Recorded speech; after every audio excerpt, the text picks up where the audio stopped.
দুইটি সময় ঘুমালে আপনি ফকির হয়ে যাবেন। নবীজি সাল্লাল্লাহু আলাইহি ওয়াসাল্লাম এই দুইটি সময় ঘুমাতে নিষেধ করে দিয়েছেন। আমরা অনেক সময় এমন কিছু টাইমে ঘুমিয়ে থাকি যে সময় ঘুমাতে নবীজি সাল্লাল্লাহু আলাইহি ওয়াসাল্লাম নিষেধ করে দিয়েছেন।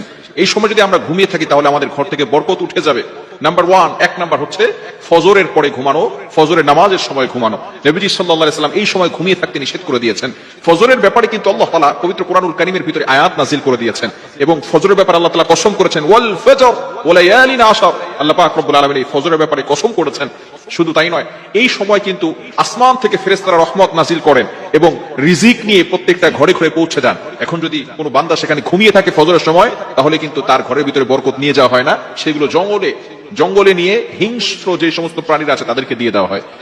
শুধু তাই নয়, বুখারী শরীফের হাদিস, নবীজি সাল্লাল্লাহু আলাইহি ওয়াসাল্লাম এই ফজরের ব্যাপারে যাতে করে বরকত হয় এই জন্য দোয়া করেছেন।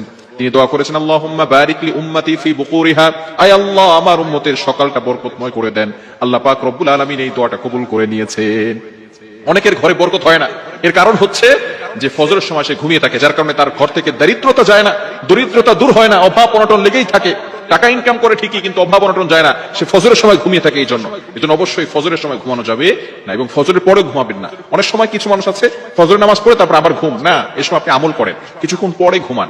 ইশরাকের নামাজ নবীজি সাল্লাল্লাহু আলাইহি ওয়াসাল্লাম পড়তেন, এই সময় একটু হাঁটাহাঁটি করেন। বিশেষ করে চিকিৎসা বিজ্ঞান বলছে এই সময় যদি আপনি হাঁটাহাঁটি করেন, এই ওয়েদারটা, আবহাওয়াটা যদি আপনার গায়ে লাগান, তাহলে রোগ প্রতিরোধ ক্ষমতা বাড়বে।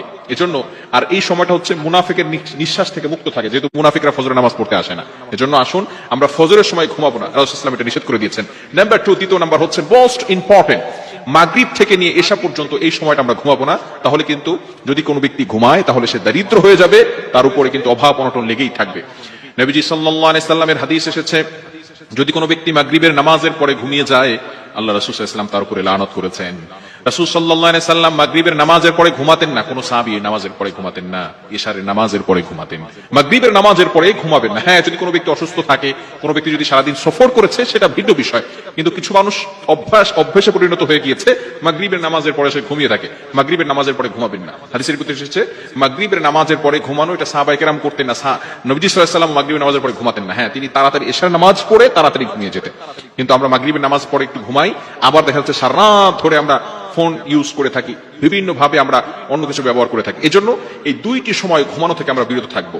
দুইটি সময় যদি ঘুমাই তাহলে কিন্তু দরিদ্রতা চলে আসবে। নাম্বার ওয়ান, এক নাম্বার হচ্ছে ফজরের সময় ঘুমানো যাবে না, ফজরের পরে ঘুমানো যাবে না। নাম্বার টু, দ্বিতীয় নাম্বার হচ্ছে মাগরিবের নামাজের পরে এশা পর্যন্ত এই সময়টা ঘুমানো যাবে না। আল্লাহ তাআলা আমাদের সকলকে বুঝার তৌফিক দান করে।